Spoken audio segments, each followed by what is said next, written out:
లగచర్మ జరిగిన సంఘటనకు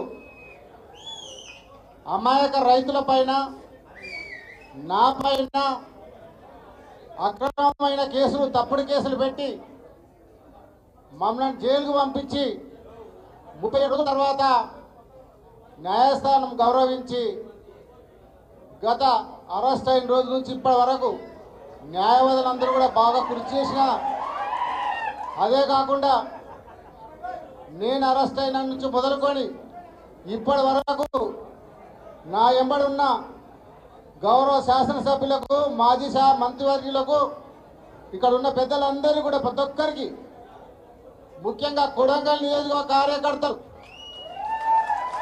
రేవంత్ రెడ్డి ముఖ్యమంత్రి భయానికి భయపడకుండా లెక్క చేయకుండా జైలుకు పోయినప్పటి నుంచి ప్రతిసారి నా ఎంబడి పోరాటం చేసిన కార్యకర్తలకు నాయకులకు గౌరవ మా శాసనసభ్యులకు మాజీ సభ్యులందరూ కూడా పేరు పేరున కృతజ్ఞతలు ధన్యవాదాలు తెలియజేసుకుంటున్నాను. అదేవిధంగా ఈరోజు న్యాయస్థానంలో పోరాటం చేసిన న్యాయవాదులందరూ కూడా నేను అరెస్ట్ అయిన మొదలుకొని ఇప్పటి వరకు నా ఎంబడి ఉండే న్యాయవాదులందరూ కూడా పేరు పేరున కృతజ్ఞత తెలియజేసుకుంటున్నాను.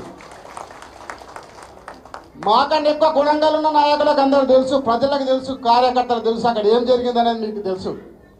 అక్కడ ఏం జరిగింది, రేవంత్ రెడ్డి ఆయన సోదరుడు తిరుపతి రెడ్డి కలిసి ఏం కుట్ర చేసారో మాకంటే ఎక్కువ మీకు అక్కడ గ్రామంలో ఉన్న ప్రజలకు తెలుసు, గిరిజన సోదరులకు తెలుసు ఏం జరిగింది అనేది మీకు అందరికీ తెలుసు. కొడంగల్ నియోజకవర్గానికి తెలుసు, తప్పు కేసు పెట్టినాడు ముఖ్యమంత్రి తప్పు చేసిననే సంగతి కాంగ్రెస్ నాయకులు కూడా తెలుసు, అక్కడ ఉన్న కాంగ్రెస్ నాయకులకు కూడా.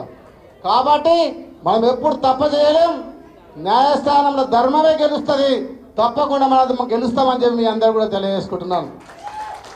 మన కేసులకు భయపడద్దు, అక్రమంగా కేసులు పెట్టి జైలుకు పంపించి ఇక కొడంగల్ స్థానిక ఎన్నికలు వస్తున్నాయి, మనం ఎవరు పోటీ చేయొద్దు, కార్యకర్తలంతా భయపడిపోవాలని చెప్పి ఉద్దేశంతోనే రాజకీయ కోణంలోనే కేసు పెట్టి మనం జైలుకు పంపినాడు. మీ అందరు తెలియజేస్తున్న కార్యకర్తలకు మీరు ఎవరు కూడా భయపడకండి, ఎన్ని కేసులు పెట్టినా న్యాయస్థానాలు ఉన్నాయి, ఎప్పుడు కూడా తప్పుడు కేసులు పెట్టినా న్యాయస్థానాలు మాకు ఉంటాయి, మనకు గౌరవిస్తాం, తప్పకుండా ధర్మం గెలుస్తుంది. కాబట్టి ఏ కార్యకర్త కూడా భయపడకుండా జైలుకొని కూడా సిద్ధంగా ఉండేటట్టు మనము కొడంగల్ తయారు కావాలి. మనందరం మరి గౌరవనీయులు పెద్దలు కేటీఆర్ గారు ఎప్పుడు మనకు అండగా ఉన్నాడు, తప్పకుండా రాబోయే రోజుల్లో ఎప్పుడు కూడా మనకు అండగా ఉంటాడు, మీరు ఎవరు భయపడద్దు.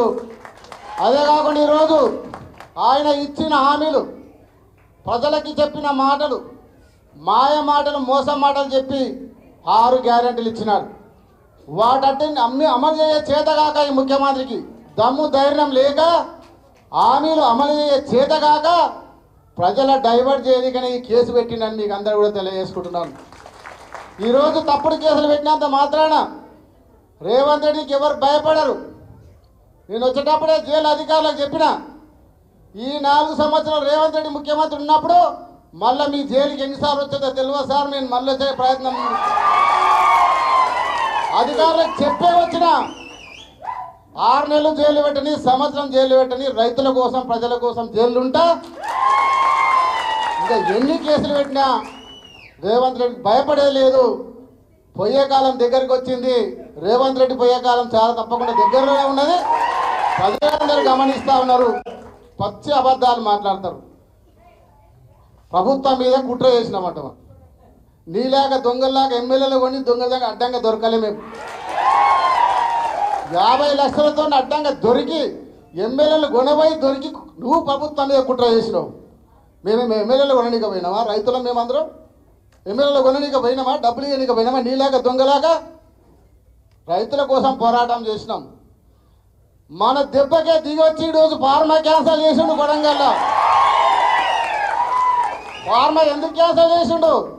రైతుల పోరాటం వల్ల, రైతుల దెబ్బల ఒక పోరాట ఫలితంగానే దెబ్బకి దిగి వచ్చి ఈరోజు ఆడ ఫార్మా క్యాన్సర్ చేసి ఇండస్ట్రియల్ పార్క్ పెట్టినాడు. ఇంకోటి ఏమంటాడు, కొడంగల్ అంటే తొండలు కూడా గుడ్లు పెట్టే పొలాలు ఉన్నాయంట. మీకు అందరు తెలుసా? నిజమేనా? రేవంత్ రెడ్డి కొడంగల్ వస్తే రైతులు చెప్తారు సమాధానం దీనికి. తొండలు గుడ్లు పెడతాయా, బల్లీలు గుడ్లు పెడతాయా, ఆడ పచ్చని పంటలు పండుతాయో రేపొద్దున రైతులే సమాధానం చెప్తారు. స్థానిక ఎన్నికల్లో సమాధానం చెప్తారు రైతులు, ప్రజలందరూ కూడా. కొడంగల్ తొండలు గుడ్లు పెట్టాయి, అలాంటి పొలం తీసుకుంటే మీకెందుకయ్యా బాధ అని మాట్లాడుతున్నాడు రేవంత్ రెడ్డి. కాబట్టి మీ అందరూ గమనించాలి. ఇప్పటికే చాలా టైం అయిపోయింది. ఇంత లేట్ అయినా కొడంగల్ నియోజకవర్గం ఇంత పెద్ద ఎత్తున వచ్చిన కార్యకర్తలకు, నాయకులకు, ఇక్కడ ఉన్న పెద్దలకు